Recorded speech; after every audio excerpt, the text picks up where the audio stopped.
નમસ્કાર, આપ જોઈ રહ્યા છો સ્પાર્ક ટુડે ન્યૂઝ. કરજણ તાલુકાના મિયાગામ ખાતે આવેલી Malini Kishor Sanghvi homoeopathic medical college and hospital ખાતે ગ્રેજ્યુએટ સેરેમની 2024-25નું આયોજન થયું. 2024-25ની બેચના ઉત્તીર્ણ થયેલા વિદ્યાર્થીઓ માટે ગ્રેજ્યુએટ સેરેમની કાર્યક્રમ રાખવામાં આવ્યો હતો, જેમાં આ ઉત્તીર્ણ થઈ ગયેલા વિદ્યાર્થીઓને કોલેજ તરફથી મેડલ અને સન્માનપત્રો એનાયત કરવામાં આવ્યા.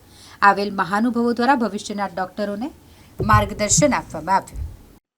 આજે શ્રીમતી માલિની કુમારી સંઘવી હોમિયોપેથિક કોલેજમાં ગ્રેજ્યુએટ સ્ટુડન્ટ્સ એટલે જે વિદ્યાર્થીઓની ઇન્ટર્નશીપ પૂરી થઈ, અભ્યાસક્રમ 5.5 વર્ષનો પૂરો થયો, એમનો આજ ગ્રેજ્યુએટ સેરેમની અને શપથવિધિ કાર્યક્રમ સંસ્થા દ્વારા આયોજિત કરવામાં આવેલ. આ કાર્યક્રમમાં આજે સહભાગી થવાનો મને અવસર મળ્યો.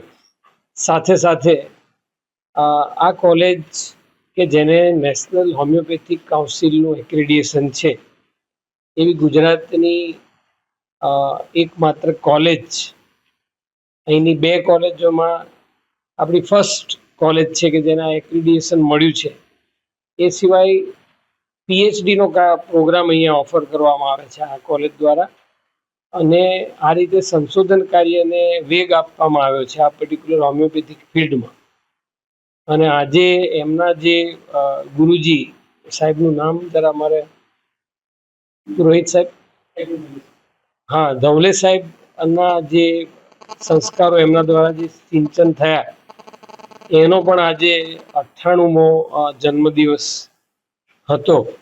એટલે આ પ્રસંગે સંસ્થા દ્વારા જે વિવિધ પ્રકલ્પો છે એની પણ એક સ્મરણિકા આજે જાહેર કરવામાં આવી છે. એનું પણ આજે અનાવરણ થયું છે. સંસ્થા દ્વારા વિદ્યાર્થીઓમાં સ્કિલ ડેવલપમેન્ટ થાય અને એને એક ટ્રેનિંગ મળે, એટલા માટે એનું એક સ્કિલ સેન્ટર પણ આજે ઓપન કર્યું છે. એ સિવાય વિદ્યાર્થીઓને આપણે જે કહીએ છીએ કે એક્સપિરિયન્સ બેઝ લર્નિંગ, જે આપણી નવી રાષ્ટ્રીય શિક્ષા નીતિ જેનું અનુમોદન કરે છે, એવી રીતે વિદ્યાર્થીને જ્યારે દર્દીનો તપાસ થતો હોય ત્યારે દર્દી સાથે કેવી રીતે ડીલ કરવું, એનું કાઉન્સેલિંગ કેવી રીતે કરવું, એના માટેનો પણ એક સેપરેટ રૂમ છે, એનું પણ આજે અનાવરણ થયું. આવી રીતે આ સંસ્થામાં નીચેના ફ્લોરમાં જે હોસ્પિટલનું કામ છે અને ઉપરના ફ્લોરમાં ટીચિંગનું વર્ક થાય છે. મેં હોસ્પિટલની પણ મુલાકાત લીધી છે અને ટીચિંગમાં પણ વિદ્યાર્થીઓ સાથે જઈને ઇન્ટરેક્ટ કર્યું છે. સંસ્થા ખરેખર ખૂબ સુંદર કામગીરી કરી રહી છે અને આવી સરસ સંસ્થા અમારી શ્રી ગોવિંદ ગુરુ યુનિવર્સિટી સાથે જોડાયેલી છે, એ ખરેખર અમારા માટે પણ ગૌરવનો વિષય છે. Thank you. શુભ નામ સાહેબ? Professor Haribhai Kataria, vice chancellor Shri Govind Guru university.